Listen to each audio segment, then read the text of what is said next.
TVS, America's #1 independent television network, presents the following sports exclusive.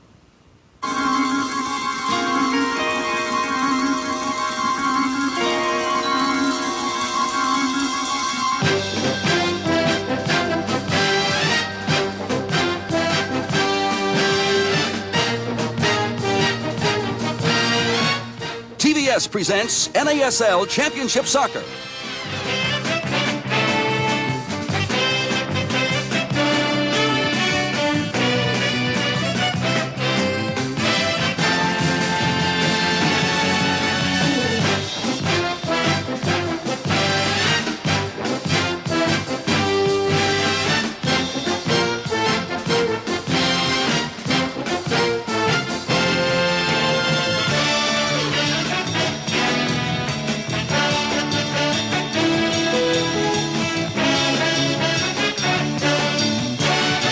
NASL Championship Soccer is being sponsored by the people who bring you the light, refreshing taste of Coca-Cola. Coke adds life to the games you're playing and the life you're living. And by Toyota, makers of quality-built cars and trucks, hopes you will enjoy today's soccer game. You asked for it, you got it. Toyota. And by the Miller Brewing Company, brewers of Miller High Life. If you've got the time, we've got the beer.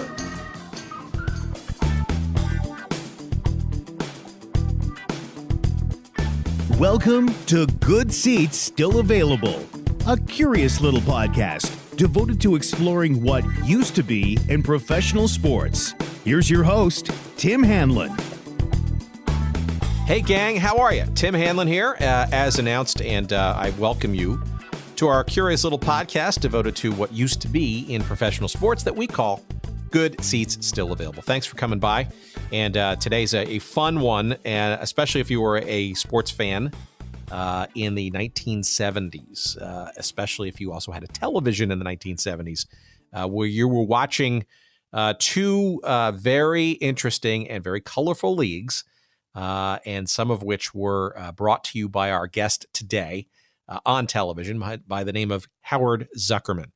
And Howard's an interesting guy because not only for a legacy career in television, which we talk quite a bit about, in television sports in particular, but he was in the directors and producers chairs for many of the broadcasts that you saw of the World Football League in 1974 and the North American Soccer League in 1977 and 1978.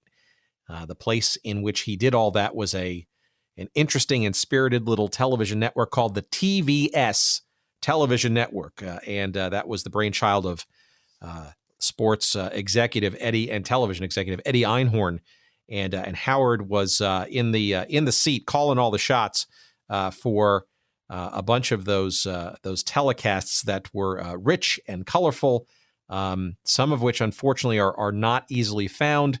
Hopefully some of our audience may know where some of these missing shows are, but there are quite a few of those, especially the NASL variety on YouTube, and we're also going to do our best to try to dig up some of the theme music that was on the TVS television network for the World Football League and the North American Soccer League, and some of the stories behind all of that with our guest Howard Zuckerman in a couple of seconds. Before we get to our conversation with Howard, again, a reminder and an admonition, please, to give us a try on the Audible audiobook service, which we love because not only have they been a gracious sponsor of our show thus far in our early days, but it's a damn good service. And an audiobook is truly not appreciated until you get a free sample of such, which you can do, of course, by going to our little website devoted to giving you a chance to do so.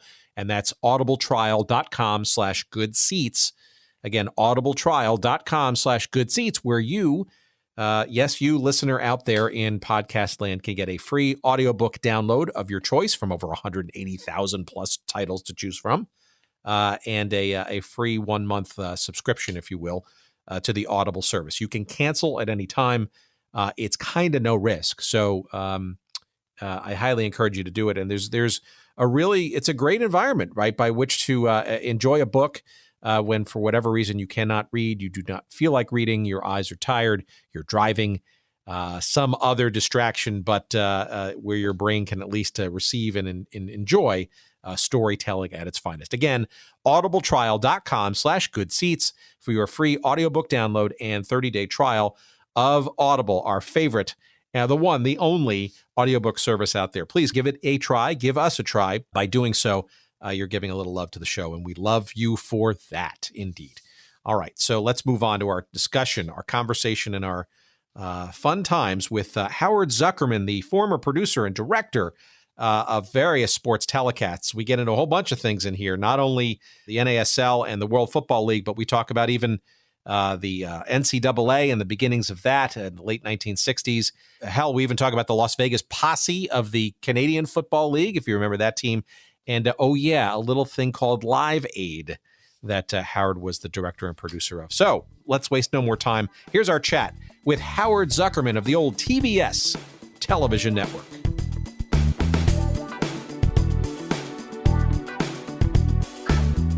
So, as you know, per my emails and whatnot, the focus of this podcast is around teams and leagues and various things that don't exist anymore in professional sports. And my real interest is I was piqued because I saw your name constantly popping up in various North American Soccer League broadcasts from the old TVS network. But right. as I dug a little deeper into your history, right, you obviously were part of TVS prior to that, too, with the WFL. Maybe before we even get into that, I'd love maybe for our audience to understand sort of how you even came across this thing called the TVS television network. Well, that's a real simple question. I was working for WKBD in Detroit, which was owned by Kaiser at that time. This was in the early 60s, if I'm not mistaken. Somewhere in there, I can't remember the dates already. But it was back there then. I was a production manager for WKBD in Detroit, which was Channel 50 at the time. The station had just gone on the air, and they went on the air as an all-sports station. We had sports broadcasting all day long, or sports-oriented programming all day long, as long as we were on the air. It was owned by Kaiser, as I said. And Eddie Einhorn had just started up his little TVS network. And he was going around the country, and he was picking up basketball games primarily that nobody else was interested in at that time. It was all college basketball. And he came to Ypsilanti, Michigan, or someplace out in that neck of the woods. And he came to Channel 50 in Detroit and said, "I'd like to hire your mobile unit." So I went along with the mobile unit as a director. And we went out to Ypsilanti or wherever it was, and we did a game. He and I hit it off pretty well, and it worked out real well. And then the next week, he called me up and said, "Come to here." I don't remember where here was, but I went to the next game for him. And basically that started us. He then hired me to do the rest of his series with I'm trying to think which conference it was. Was it Mid-America? Maybe it was a Mid-America conference, yes. And he hired me to finish up the Mid-America conference for that year. And after that was over, he hired me again to start to handle as being his production manager for the rest of his series. At that point, he had acquired not only the Mid-America, I think it was that, but we had the Big Ten, we had almost we had over 11 conferences. And the series was that we would do a national game, either early or late on Saturday, depending on where it was. And that was most likely UCLA and Notre Dame, the larger schools. And they would do the national game, and they would go to the rest of the country. Then before or after the game, again, depending on time, we would have a regional game. So that meant we had usually 10 regionals followed or in front of the national game. And I supervised the production of all of those games. And he and a guy by the name of Alan Lubell, and I'm trying to think of it, Chris Zalamas, were out selling this. And we had almost 85% or 90% of the country watching these telecasts. And this went on for almost 15 years. And so we had the end. To back up for a second, so we're talking about we're talking about kind of the late 1960s here, and essentially what you're describing is Einhorn basically discovering or figuring out that college basketball could be a more than just local regional television thing, and to the point where it almost arguably, look at sports historians would say that the game like the UCLA Houston game in the Astrodome in '68, right, was almost like the national arrival of college basketball on television, right? That's right. Yeah, we did the UCLA Houston game, and one of the give you a quick story here. One of the things is Einhorn in the early days used to sit out on the floor with the announcers. He'd sit next to them. He was almost our stage manager at that point. And on the UCLA Houston game, all of a sudden on the big screen in the arena, while Dick Enberg was out there doing the opening for us, all of a sudden up on the screen pops up the words of the national anthem. And everybody in the arena starts to stand up. Well, you're looking at like 50,000 people are now standing up ready to sing the national anthem. And Einhorn picks up a phone that he had out there, which went to the control room upstairs for the arena, and yells into them, no, wait up, at least 2 minutes or so. And they stopped. They didn't display anymore. And everybody's standing up watching Enberg do his ending. And then finally Enberg sits down, and Eddie picks up the phone and says, go. And we disappeared to a commercial. And they played the national anthem. Well, he had control of 50,000 people all at once. So it was just a funny story that happened that night.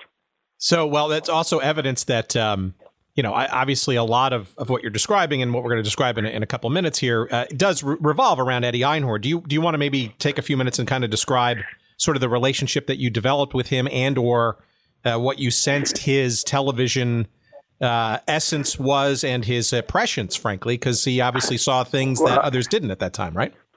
He had graduated out of Northwestern, and his roommate, as a matter of fact, I'm trying to remember what his name was, wound up owning the Chicago Bulls and the baseball team, and one of the Chicago baseball teams. Jerry Reinsdorf? I had a piece of it. Yeah, Jerry Reinsdorf, right. And he and Eddie were roommates while they were both going to Northwestern. And as a matter of fact, when this was all ended, Einhorn was invited by Reinsdorf to buy a piece of the Chicago White Sox, which he did do. And Eddie had sold at the end of the TVS, where we were starting to have problems. We were on the NBC owned and operated stations, which there were 7 of them at that point. He had arranged to get himself on those stations in the NBC markets, and they had kept going. And then at the end, he was starting to have problems selling and clearing. Now this is maybe 15 years after he had already started TVS. They were starting to have clearance problems. So he sold off all his remaining rights that he had to NBC, who took over the broadcasts and they had Eddie stay for another year or two to continue running the business. And then NBC took it over, and they did the whole production. And I did one of the conferences every week, and they took over doing the national game. It was a very interesting career. But he and I developed a really good working relationship, and we would go. We went to China together. We went to Russia together, and it was a pretty good life for 15 years there.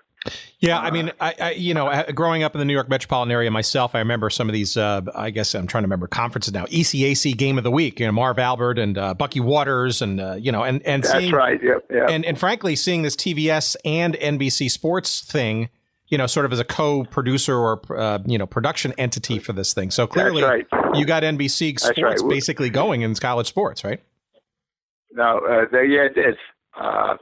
And what happened, my memory doesn't remember everything, but the NBC people were very happy with this deal because we did all the regional games, and they took on a national game, which was fine for them. As a matter of fact, the other little thing that they did, NBC, in one of Eddie's good moves, all his moves were very good. One of the things that he did was he got NBC to produce the commercial reel, the 10 reels that went out to all the regional games every week, and we used to spend a bunch of money doing that every week to put 10 commercial reels together, because in those days we had developed a situation where the commercials ran out of the truck. So we had a machine in the truck that ran the commercials on the regional games, rather than going back to a control room and sending it out, which saved a lot of money, because in those days we used the telephone company to distribute the games around. And if we had to go into a control room and then come out of the control room to the regional, it would have cost a lot of money. But so that was one of the things. Yeah, so in many respects, then, what you were doing, maybe unwittingly, was pioneering the sort of the art, I guess, of syndicated live sports programming in the United States. Yes, we did. We did. We just didn't do basketball. We did a lot of other things. We started the soccer with Pelé from Brazil in the New York team, and unfortunately that league had a lot of problems.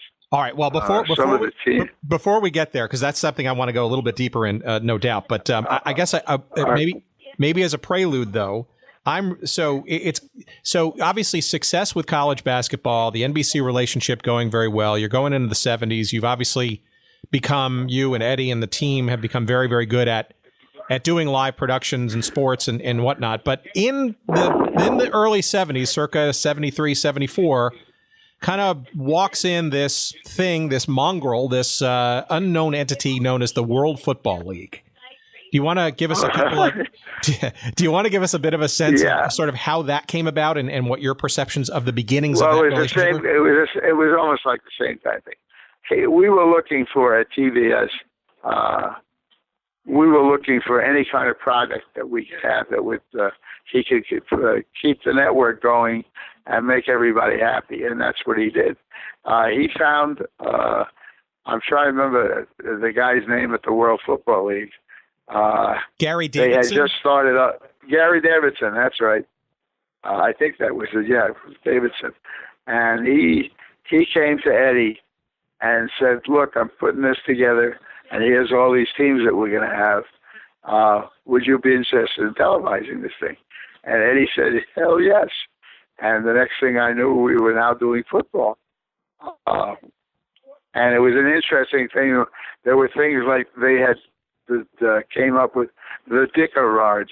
And the Dicker rod was a device that was on the edge, which was on the end of the field, on the sidelines of the field, which measured the 10 yards that they had to get to go first down. That happened. There was a bunch of other little things like that they did. But the one thing that I do remember from a long time ago was it was a team in Michigan, in Detroit, if I'm not mistaken, and they had a problem money-wise. And all I remember is that after one game, all of their towels and other supplies were repossessed by somebody, whoever owned them, whoever leased them to them. and they had a truck sitting outside the field that night. And as soon as the game was over and the guys had taken showers or whatever else, all the towels left.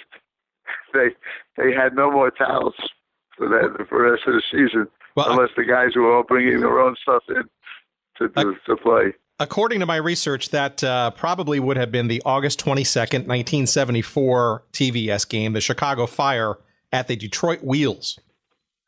Yeah, you're probably right. Well, give me some sense. You know, I did over in my career so far. I did over 2,000 sporting events in the 45 to 50 years that we've been doing this.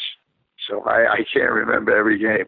I do remember the UCLA game in the Astrodome, and I remember when I went down for that game, I went into the press box, into the upstairs where they had the cameras for football, and that's where we were going to put two of our cameras right there side by side like football, and I used extenders, lens extenders at that time to get a wide shot because we were so far back in the stadium there. Did any of those techniques come in handy when tackling per se the football, professional football? Any techniques that came in handy in how you decided to set up the scenario for covering WFL games every week? No, not really. We knew what we had to do, and we had the coverage pretty well set up. And the football had been done a lot by not necessarily college football, but ABC did college football in the early days every Saturday. They had a deal with the NCAA at that time, and I did some of the games for them too, and then back in the early days. Do you remember anything about the first ever WFL game that was broadcast? There is some YouTube footage out there, but it was in July of 1974, and the Jacksonville Sharks were hosting the ill-fated New York Stars at the Gator Bowl. Do you remember anything about that first ever game in your mind? Yes, I do. I remember I had just worked with a bunch of people out in Chicago, and we had raised money for us to buy two mobile units, and we were going to go lease those out to the networks or anybody else, any other producers who wanted it. And I remember that we didn't have, our unit was not finished for that first game, and we had hired an outfit out of Canada to come down and supply us with the equipment. And I think we did that game with like three cameras or something like that. It was real. We just didn't have all of the bells and whistles at that time.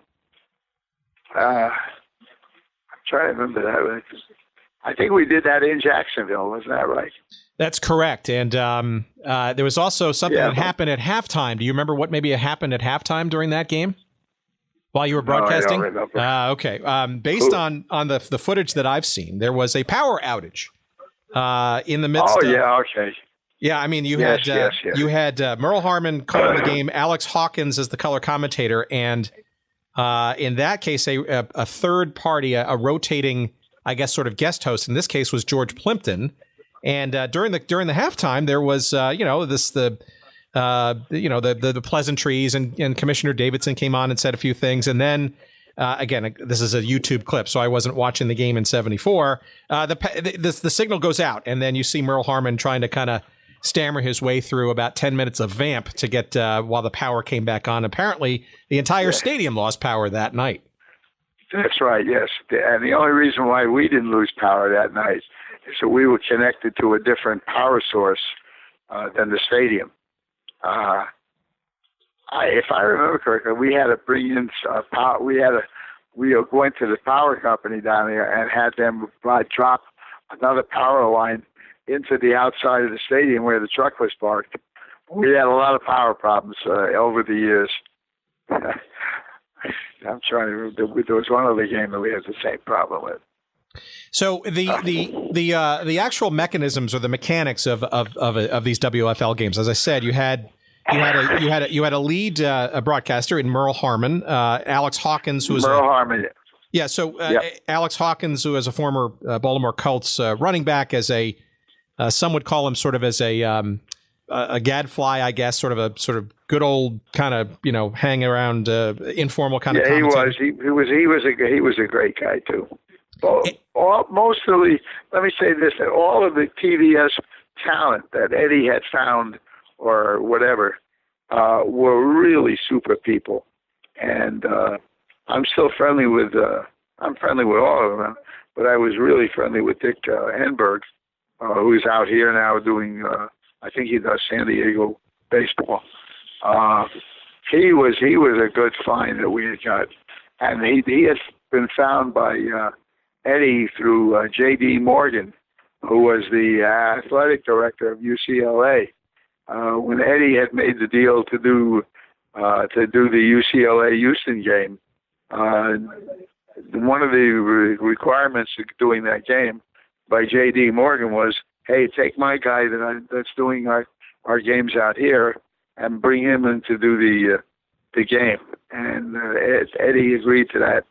And that was a good start for Enberg again, who worked for Eddie every weekend, did the national game. And now, as a result of that, he wound up going to NBC. And I think he went over to CBS, too, when Eddie went to CBS for a 2-year stint as the executive producer of the CBS Sports Spectacular on Saturdays. Yeah. So the clips that I have seen that have survived, and by the way, I'm sure there are a lot of World Football League completists out there that would love to see other games that were broadcast. I really think that, I don't know if you've got a treasure trove of those sitting around in a garage somewhere, but no, I unfortunately we don't. And we don't. The only one that I had and I lost, we had lent it to ABC back in, or it was the UCLA Houston game. I had that entire game, and the only thing I got back from ABC, unless they're holding it someplace, was a 90-minute reel, which was basically starting in the second half. And Eddie used that in his book. He wrote a book, and they had a CD disc of that much of the game came along with with his book. Yeah, I will say what does survive, and I've seen on YouTube, I mean, looks like very high quality television production for football, right? I mean, Merle Harmon, I mean, where did he come from? Because he almost became kind of like the voice of TVS, like doing promos and setup, right? His name is. Yeah, he came out of Milwaukee, if I'm not mistaken. Eddie found him in Milwaukee, and as a result of that, Harmon then became an owner of stores of sports media and sports stuff. He had stores in shopping centers all over the country for a while there. And where did the idea for these guest commentators, these sort of third persons in the booth thing, come from? Was that your idea? Was that a spur of the moment idea? Was that an Eddie idea? I think it was Eddie's idea. He always wanted to put on as many commentators as he could. I used to fight with him on some of them because it became unmanageable to have, especially in the football, to have 3 guys in the booth. I guess that may have been why ABC did it with Howard Cosell. Had the 3 guys in the booth. It was all right. Well, you had some great names in there. You had George Plimpton and McLean, Stevenson and Burt Reynolds and Dick Buckus and Rosie Greer. Oh yeah. We had a whole family there for you guys, and we would hold a general meeting before each season with everybody who was going to be doing like on the basketball. Except they never came to any one place for the meeting. He would do it on a conference call, and we'd have maybe 30, 40 people on this one conference call, outlining how we're going to do whatever we're going to do. Well, it must have been a bit. We did a lot of things to save money. We did a tremendous amount of things cut the costs down of doing these events.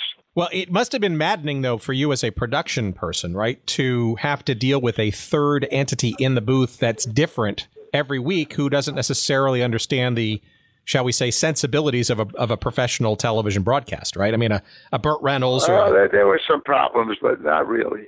I think everybody just who he has found absorbed the how to do it, and they did it. Most of these guys did it by their own, where they usually the play-by-play guy and the color guy and the third person would get together before the game got on and decide who's going to do what and who's going to tell what, and it worked out really well. So what was your sense bringing these games and putting these games together every week? What was your sense of the league itself? It seems like it started out with a big blast in the beginning and then started to melt away relatively quickly. When did you... Well, I think what happened is the teams to continue to survive ran out of money. It was very simple.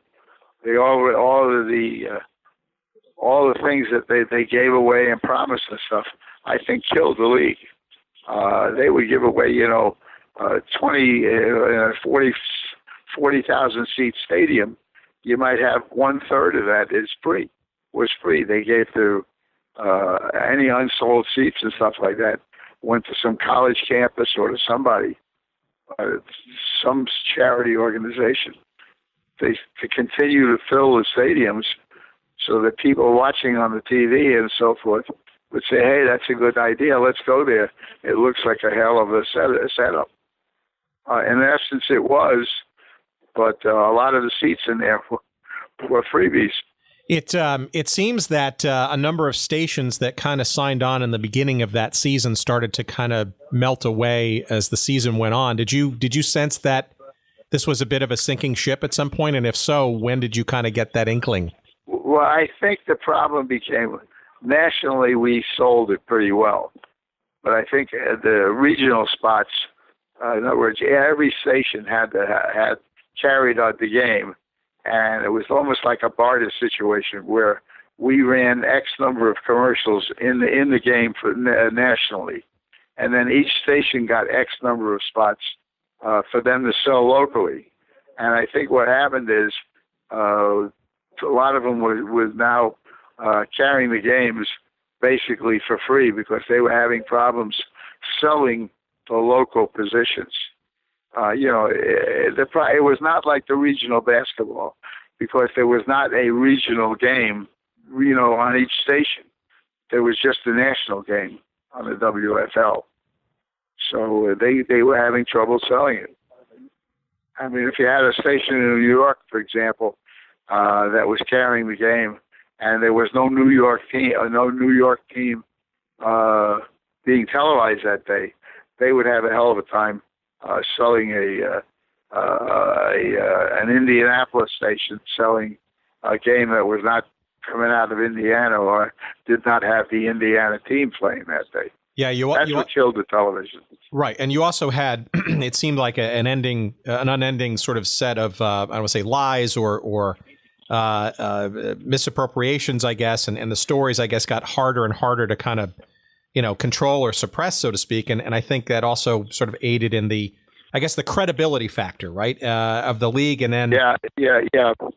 All of a sudden, you'd have a team that would go bankrupt and disappear. All of a sudden, we were left with a situation where the game of the week that year, or that month, or whatever, had a problem. We didn't have an opponent for them because they were playing another game someplace. So that was part of the problem. So did you worry personally about, as a job, teams and seem to be relocating and whatnot, and the ratings seem to go down, the stations seem to be going down. I mean, did anybody ever start talking about it or questioning, the whole enterprise as the season went on? No, because I was anyway. I was at this base gig at that point in my life. I was a freelancer, and I had my own production company here. But we ran a lot of the business through me, so payroll and things like that for the television end of the thing. I did, but Eddie stood behind all the TV thing, and we never had a money problem on the TVS side.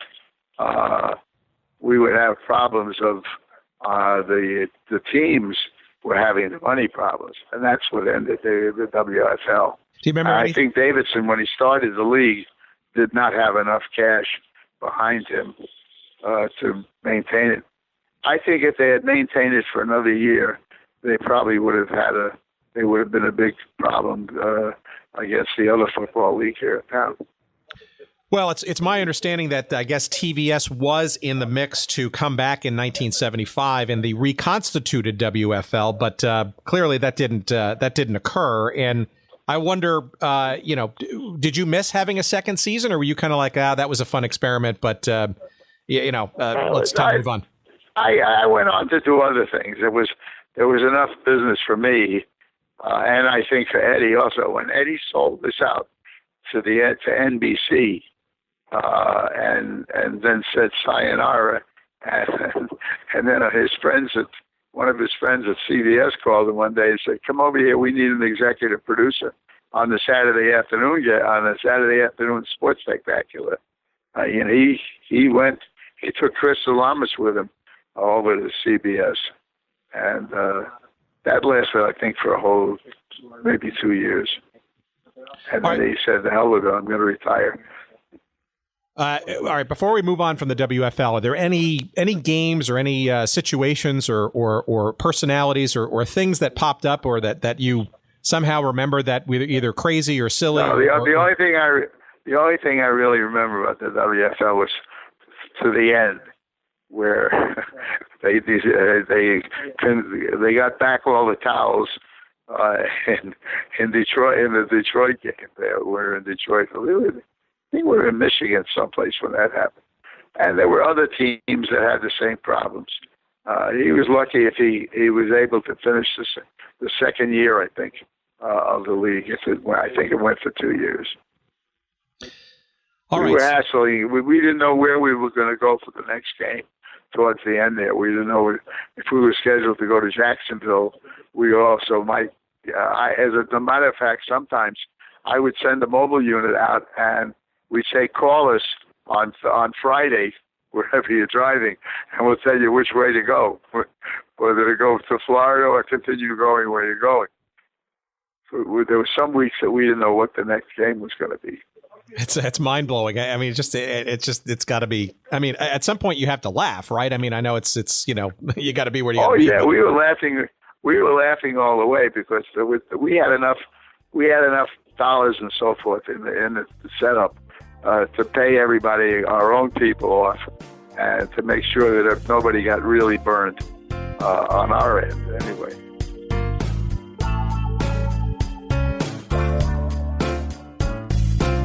Okay, friends, sorry for the interruption. Just wanted to quickly remind you that today's episode of Good Seats Still Available is brought to you by our friends at Audible, the premier provider of digital audiobooks with over 180,000 titles to choose from in just about every genre you could think of. Audible titles play on iPhone, Kindle, Android, and more than 500 devices and MP3 players for listening anytime, anywhere. And for a limited time, my audience can listen to a free download of any book that they choose, as well as get a 30-day free trial when you go to audibletrial.com/goodseats. That's audibletrial.com/goodseats.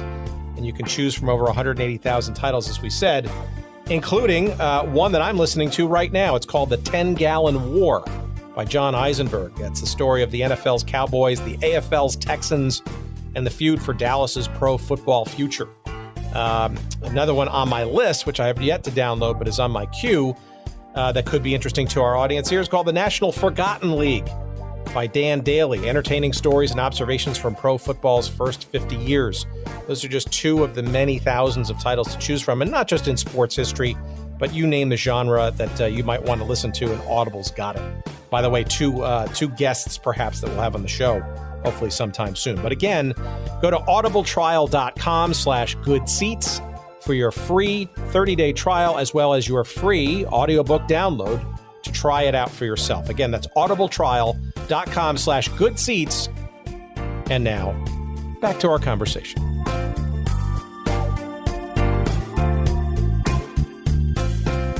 All right, well, let's move a little bit further down the decade then to this thing called the North American Soccer League. Do you have any prelude to that? How's had that relationship and conversation? I think whoever the New York team, New York Cosmos, had contacted Eddie and said, "Hey, we're putting this league together with Davidson," and no, it wasn't Davidson. I'm trying to think. Yeah, the NASL had been around for a bunch of years since the late 60s, but it was only becoming newly ascendant in the 74-75 season because you had more and more teams, and CBS had kind of played around with a couple of games nationally. Yeah, CBS had been doing some. And then when Pele showed up in the New York team, that, I think, sparked some interest. And that was and we then picked up the soccer league. That we were doing only one game a week, a national game. I'm trying to remember the soccer. I know that that was a good run that we had with that. So, but like anything else, mm-hmm. they end. Things on TV don't continue forever and ever. It didn't happen. Eddie would have trouble doing two things because you didn't have. Remember, this was an ad hoc network, basically meaning that it just sprouted up whenever he had an event to do. He would be able to get the stations to come back on. I think we were having sales problems on the soccer league there because soccer hadn't become a major sport in the United States yet, like it is today. And they did a hell of a soccer league, did a hell of a job starting with the kids to play soccer. And that sparked a lot of interest. But look how many years it took till we got the soccer league today. Yeah, I got the sense that, especially on the NASL broadcasts, I mean, I lived in the New York area at the time, and those games were mostly, from what I remember, presented live. So we were lucky in that regard. But there were plenty of stations that were not broadcasting those games until even Monday night at 11:30 the next day, right? Which is kind of a graveyard for a live sports presentation, right? Right. Yeah. So anything you remember about approaching the sport of soccer, right? In many respects, kind of a literally and figuratively foreign sport. Well, right? I still disagree with some of the coverage that's on right there now. I like to go tighter. If you look at soccer that's on right now, they use a wide shot, which you can only see half the field in, to see what's going on. Where I used to have I'm trying to remember who the guy was from the soccer league. He and I used to have arguments all the time about whether we should be tighter in coverage and so forth. I like to get tighter. I did that on football too. Is once the team has set and you have established where everybody is, I used to go push in tighter to see where the ball is going to go. And on the soccer league right now, I'm watching soccer, is they use one enormous wide shot, which you can see almost every player on the field. And then occasionally they'll cut to something close. I don't like that. I mean, that was my own personal opinion.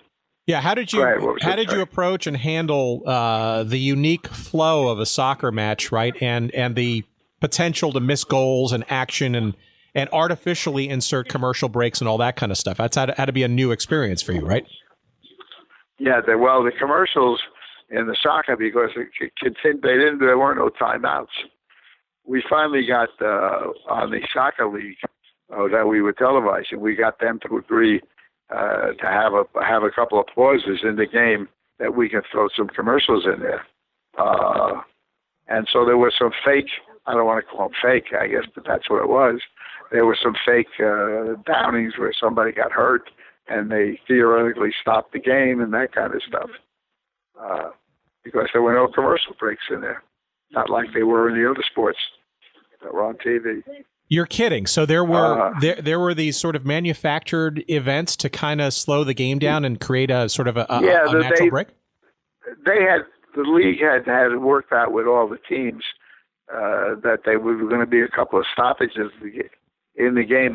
The countdown clock continued to run while the whatever was on the field had stopped, and they continued to run until we, and that's why they added time at the end of the game usually to make up for the 4 or 5 minutes that we had stuck in some commercials in the whole game. That's very interesting because soccer historians, I'm sure, are yelling at their devices now as they're listening to this. We'll remember in the early days of pro soccer in the late 60s on CBS, there was a bit of those kinds of shenanigans, and frankly, not that sophisticated, where they created sort of fake fouls, et cetera, for commercials. You'd think that there would have been a different approach by 77 and 78, but it seems like not. Yeah, well, there was also a situation where some cases, when we went out for a commercial, we were still rolling another tape machine covering what was going on while we were away for a commercial. And if something had happened in that 60 seconds or 2 minutes that we were out, we had tape of what had happened in the 2 minutes, and when we came back on the air live, we would show that particular thing again as while we were gone. This is what happened, that kind of a thing. So nobody really missed any action in any of the games. Most of the time, because nothing had happened in that period that we were out for running a commercial. So we had the color commentator for those matches, Paul Gardner, who was an esteemed soccer journalist on a couple episodes ago. Anything you remember about him and his partner, John Miller, obviously now very famous baseball broadcaster, about those first games and doing soccer on TVS? No, I don't remember that. No, it was another event for us. I don't remember anything, spectacular about that. That exciting it was, huh? It was exciting. I think that the secret to those games in the early days was that we had a hell of a crowd attending the events. That I remember. They had a hell of a crowd, and they were very intense on the game. They were really in for the teams and so forth. But a lot of it was foreign, immigrants and things like that. People had come over here, whether they had left their original country, where they were very into soccer.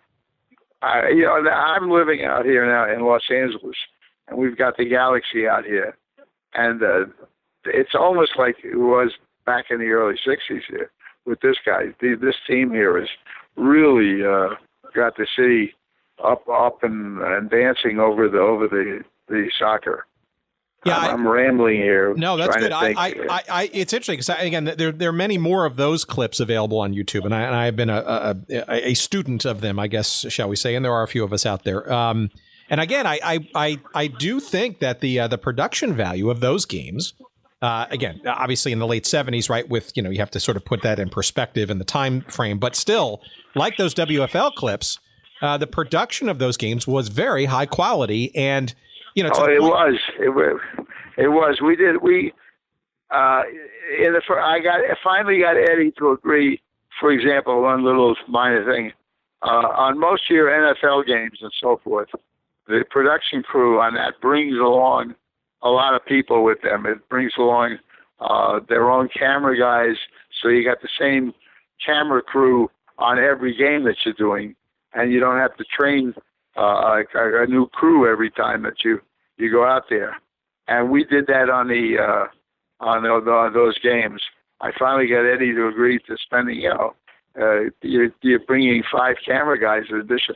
That's 5 additional people, which meant 5 additional hotel taking care of and airfare and whatever the heck you did when you went from one place to the other.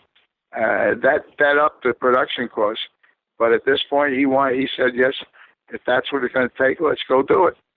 He was a good guy. Eddie was a great guy in terms of he liked to save money, and I, along with him, did the same thing.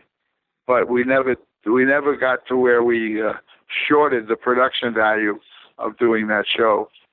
As far as I was concerned, they were all top notch, and we could put any one of those shows up against any one of the real commercial networks and so forth. One thing I noticed on both the NASL broadcasts and the WFL broadcasts was the absence, that is, the non-existence of sideline reporters. Was that ever thought about as an element, or was that rejected early on? That was if you're two reporters or you're two people in a booth, or three in this case, we decided we really didn't need somebody on the field. I mean, if these guys could handle what it is, and we always had on all the games, both the soccer and the football, we always had a microphone set up down on the field, so that if we decided to interview somebody who just did something, our stage manager down on the field there, or our producer, associate producer down on the field, could always go and get somebody if we wanted to interview him, and put the headset on him, and we would interview him from the booth. Not any big problem. So we still had all the good stuff that way. We had on our show a couple of weeks back a documentary producer out of London who had a recent ESPN 30 for 30 film called George Best All by Himself, which is a story about George Best, who played for the Los Angeles Aztecs in the NASL, and obviously had a legacy soccer career internationally before coming to the NASL in the 70s. I don't know if you've seen it. I highly recommend it. It's a great story, even if you're not a huge soccer fan. But in the middle of that film, there's a sort of the end of George Best's history and story at Manchester United and his arrival in the United States, seeking a new sort of reset for his life. And the way that that's done in the film, which is partially why I reached out to you, is they introduce it with the opening sequence with the music and the cartoon art of the North American Soccer League broadcast. I think you will get a kick out of it, no pun, because of your involvement in it. But I guess I'd love to hear your thoughts about, if you remember any of it, where that music came from, which I think came also from the WFL games too. If I remember correctly, the theme music that we used for TVS, Eddie had run into some music producer or somebody out here in the West Coast, and Eddie went out. It was a big band guy. I'm trying to remember who it was, but he went out here. He came out to Los Angeles and spent about a week auditioning a couple of music people and so forth, and finally came up with somebody who wrote the theme specifically for him. And so that music was made only for us and didn't wind up with anybody else, to my knowledge, at this point. But Eddie found somebody out here, and we got it. He got the music made. Now I found an artist, a guy by the name of Jack Glasser, who I hope is still alive. Jack Glasser in Chicago, who did the animation for us. That was my next question. Yeah, we did the animation here. The animation was done by a artist in Chicago. He did all our graphics, all our fixed graphics with the music. A lot of it was cut to the music. So the music came first, and then the graphics followed after that. And it was the same theme, if I remember correctly, for everything that we did. Well, I'm going to do my best as an outro for this interview is to find a clip of that music. And I'd obviously love to find, and I'm sure there are people out there, we're going to put it out there to our audience, who you'd be surprised can find lots of different things from various nooks and crannies out there. Maybe an original copy of that. Yeah, I would love to have a copy of whatever you find. audio, some of those cartoon graphics, those imagery, that all of it. There's a lot of great little tidbits out there, but nothing hugely comprehensive, especially on the WFL front. Oh, as a matter of fact, I had Glasser, the artwork that he did. I had him design the artwork that went on the side of my 2 mobile units that we rated came with a company called National Teleproductions, which was where I was the president of, and we had his Glasses artwork on the side of both trucks. One of the interesting things here is, as you talk about these things, it all of a sudden triggers in my brain there other memories that have been way buried that I don't, after 60 years of doing this, there's a lot of shows that a lot of water went under the bridge, and I can't remember all of those things. But when you start talking about things, then I start remembering what happened. All right. Well, let's try to do a little lightning round as we try to round out here. Because our little podcast is focused on teams and leagues and things that don't exist anymore. I'll give it a shot and see if you remember any of these names or if there's anything particular that pops up. It's okay if you don't, but let's try. Okay, go ahead. All right. So the Los Angeles Express of the USFL. I think a lot of that came from KTLA, what was it? Channel 5 here, which was they were doing televising a lot of stuff, a lot of the soccer here, and they had a contract locally. They were doing UCLA and they had USC. They were doing a lot of college stuff here at that time, and that's how Eddie had gotten involved with J.D. Morgan, who was the athletic director. From UCLA. That's how the game got done. UCLA Houston game. And interesting. And I'm assuming that your preseason work with the then Los Angeles Raiders and the then Los Angeles Rams came about from that sort of relationship too, right? Yes, it did. I did the Rams and the Rams and the. You just said it a minute ago. Raiders, yeah. My memory goes away. L.A. Raiders. The Raiders, yes. That's Al Davis. I remember those days with Al here.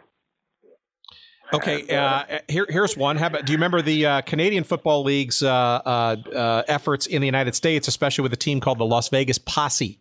Anything remember? Yes, I do. Yeah, I do. I do remember that one. I televised the Posse, all of their games with them, and we went to Canada a couple of times with them, and I remember there was one with them when they went to Sacramento, California. They did one game up in Sacramento. Yes, the Surge, the Sacramento Surge, I believe, was the team. Go ahead. Yeah, what was? And the power went out in the whole Sacramento. Everybody in the Sacramento stadium there was not enough power to run the TV trucks or to run anything in that place. And everybody was running on generators, portable generators. And we had one game the game we were doing up there that night, our generator died because of a bad load of fuel. It was on a diesel generator. It had a bad load of fuel, and the fuel clogged up the engine and everything else, and the power went out, and we lost that game. And the owner of the team of the Las Vegas team went absolutely bananas because we had knocked off his feed to Las Vegas that night, and we didn't get it back on almost until the fourth quarter. And everybody who was watching the game had gone someplace else, and that lost him a big promotion factor. Because they sold a lot of seats in Vegas based on the television. And I remember we lost power there, and there was one other game that I did that we lost power. Yeah, given your experiences in the WFL and obviously in previous NFL and other football games, what was your thought about the CFL at the time coming to the United States and the extended field and all of that? You think it was going to make it? it was interesting because there were some rule differences, and don't ask me what they were, but I remember one of the biggest things that we all had to get used to was there were different kind of rules in the Canadian Football League than we had experienced in the United States here. I think it was a timing problem also. But the same thing happened there. He started to run out of money, and that's what killed that league. That killed the American thing because you couldn't get a good audience to come and buy seats. Once that happened. Well, we've only started kind of our journey into lots of teams and leagues and stuff, but it's one sort of theme is certainly popping up again and again, and that is a couple of them. One, football never seems to kind of be unpopular, right? There always seems to be somebody, some entity, some group that wants to create either a challenger to the NFL, an alternative to such, for whatever reason, and owners who, for whatever reason, are not part of the NFL or have not been invited to become part of that club to kind of try it. It's interesting because you've seen a whole bunch of different leagues that have come and gone in football.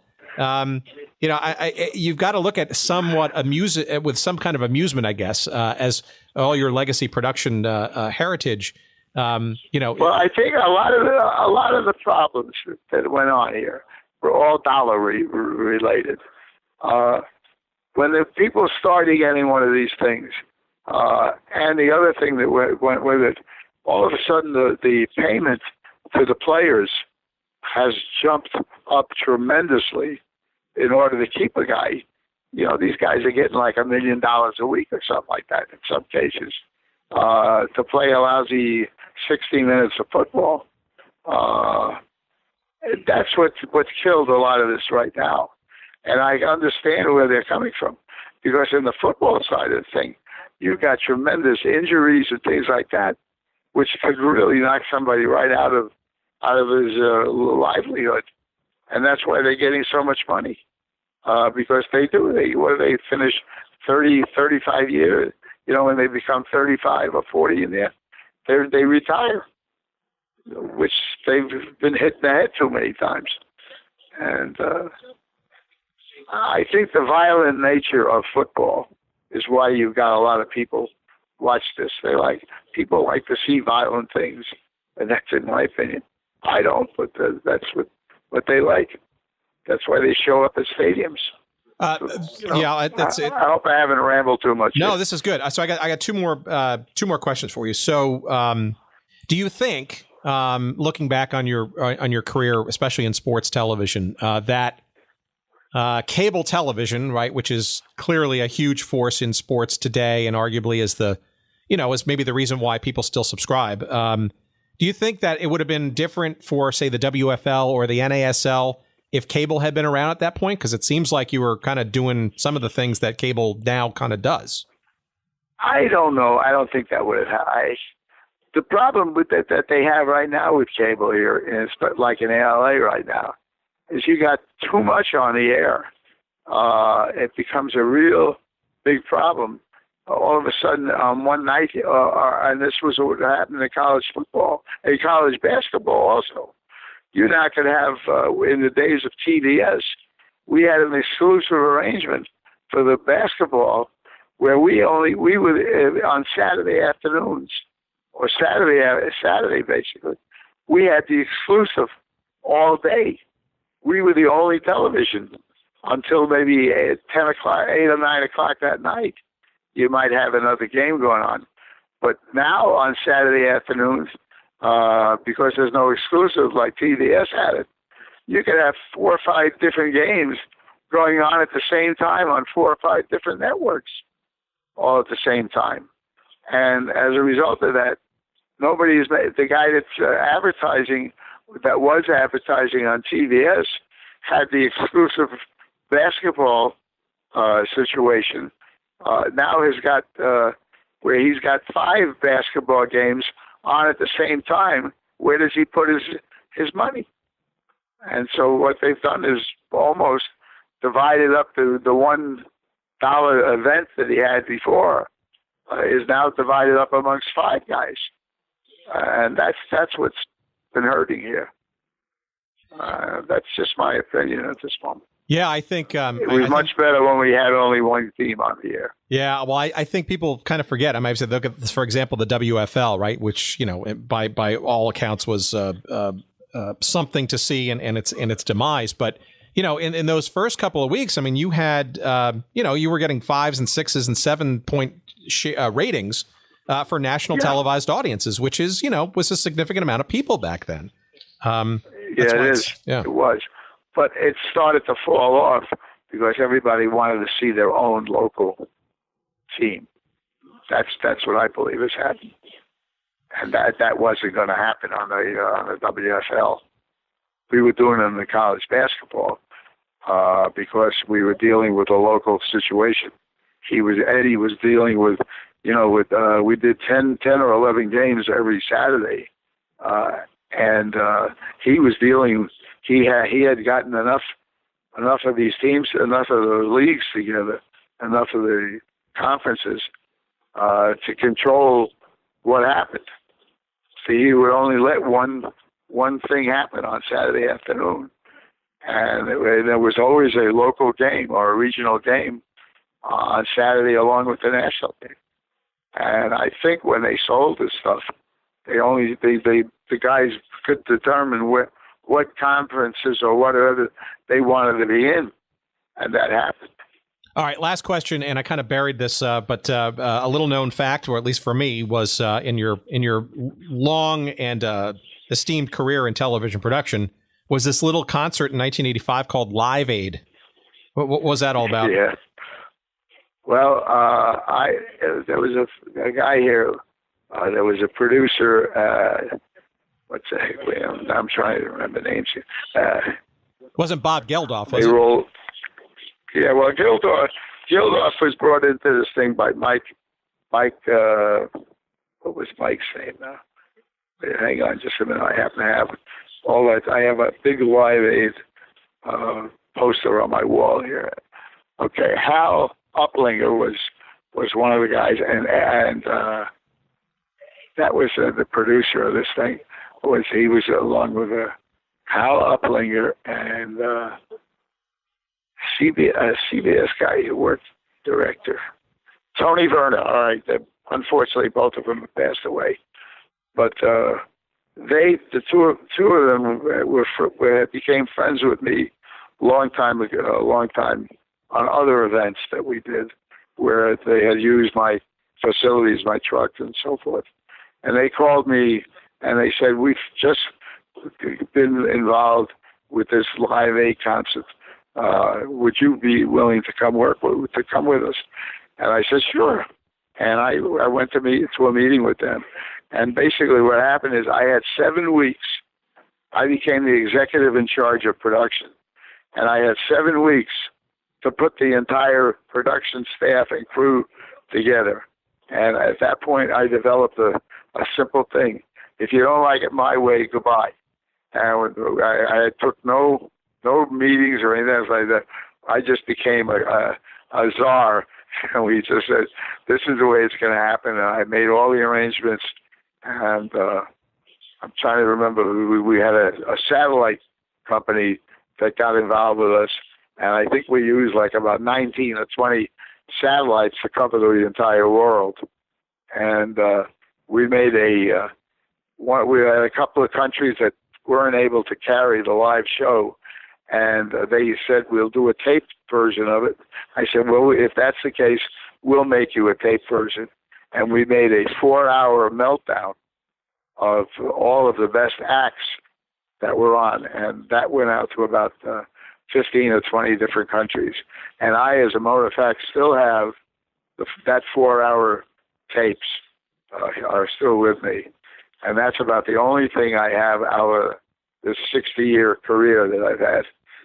And I have some other little basketball games, but nothing like that. The Live Aid concert was something unreal. We did some things on that nobody would have ever thought of being able to do. I remember in Philadelphia, when we parked all the mobile units that we were using, because we had 4 shows running at the same time, going out to 4 different networks at the same time. We had the ABC show that went on at night that carried it all night, as long as it was on. And then I had an independent network that carried it during the day, and we were feeding London and all the rest of the world. Or there were 4 different shows going on at the same time. And we had almost a staff of about 225 people. A lot of that came from ABC, who supplied us with a lot of the technicians. And we had 0. It was so good. We had 0 problems, personnel problems with anybody for that 18 hours that we were on the air. Everybody just pitched in and did their thing. There was nobody giving us any hard time or anything once we all arrived at Philadelphia. And it was a hell of a deal. I had a great time on the thing. And there were some other little things, but basically that was a great show. Well, clearly a stellar career in television production, especially in sports. Clearly punctuated, I guess, with the Live Aid thing, which is probably a once in a lifetime thing. Before we wrap up, anything you want to promote? I know you've got not only your own firm, but do you also have a piece of technology? I think that's also part of that. You may want to plug that and tell us maybe. Yeah, we developed. Jerry, my son, and I. My son right now has been with Fox Channel 11 here in Los Angeles for almost 42 years. He started when he was about 17, 18. And he's been with them for about 40 years right now. And we developed a thing we call the score box. And we have 3 or 4 other competitors out there. We've got this out to about 175 individual producers who use it on all of their events. And if you're familiar with watching sports on TV, either across the top of the screen or in the bottom of the screen or in one of the corners or whatever, there is a graphic, and in that there is a bar, a graphic bar, and in that bar there is the 2 teams that are playing, and there is the colors of the teams. There's a bunch of clocks, again depending on what the sport is. And my son and I developed that, and we've had good luck in selling that. We've sold it. A lot of our competitors in that business are leasing it, and it's a big number dollar-wise. And ours, you can put sponsor logos and things like that on it also. So that's been good for me. Where can people find out? Where can people find out more about Scorebox if they wanted to? Just you can go on the web or call me. You can go on the web and look on the scorebox.tv is the web address. Or anybody wants one, very happily call me on the phone, and we can set them up with something. Well, great. Well, so we'll promote that a little bit, and if anybody for whatever reason can't figure out a way to get to Scorebox TV to find out more, just send us an email here at the show, and we'll certainly give you Howard's information for phone number and contact. That's fine. Yeah. Well, Howard, look, this has been an hour and 8 minutes of tremendous goodness. I can't thank you enough for taking time out of your day and regaling us and maybe being dragged back into some of the dusty corners of some of your television sports production history with TVS. I started in the business when I was 18. I went to a school I came out of high school in Glen Cove, New York, and I went to a school in New York called the Television Workshop of New York, and we had 90% of the students in that school were all Korean War veterans who were going to school under the GI Bill. And there were just two of us, if I remember at the time, who were paying our way in. And that was a guy by the name of Larry Terrell and I. Larry wound up running a television station up in Milwaukee. And I wound up putting about 4 or 5 stations on the air across the country. And that was because I had the experience, and the experience was only coming out of school. But I was doing it at the right time for me anyway. And it's been a great life. I have no problems. I've been retired since from doing directing and so forth since the 70s. No, not the 70s. I'm sorry. Since 2007, when I had a stroke, and that put me out of climbing up the steps to get into a mobile unit, and that's when we've started the scorebox here, and that has helped. That has been a good deal for me right now. Well, Howard, I am retired. Yep. I'm retired. I'm living on a motion picture and television fun campus here in Los Angeles. We got all old people here, actors, directors, directors, salespeople, all this stuff. Everybody on the campus here. There's probably about 1,000 of us here, all retired people, and it's been a very good life so far. Howard, thank you. This has been awesome. I appreciate your time, and I look forward to keeping in contact, and I'll let you know when we get the show up on the air. Yeah. Anything I can do, and if I ever get some more footage, if that ever shows up, I'll be more than happy to. Again, we put that out to our audience to see if we can maybe find some nooks and crannies of footage that might exist out there that eludes both of us. Yeah, I would love to have some of it. Okay. All right. Thank you, sir. Howard, thank you. Take care.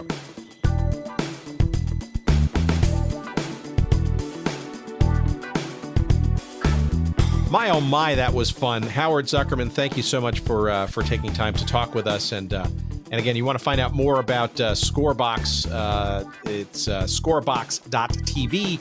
And of course, if you want to find out more about our little show here, of course, that's goodseatsstillavailable.com. That's the place for that.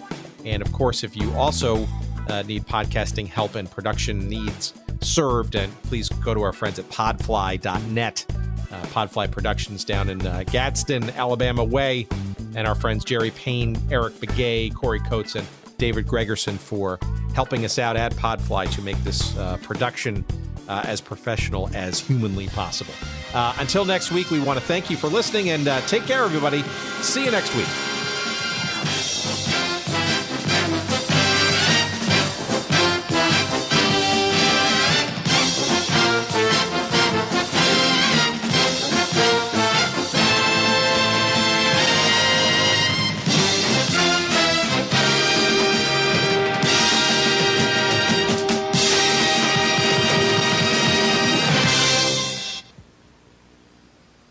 This is the TVS Television Network.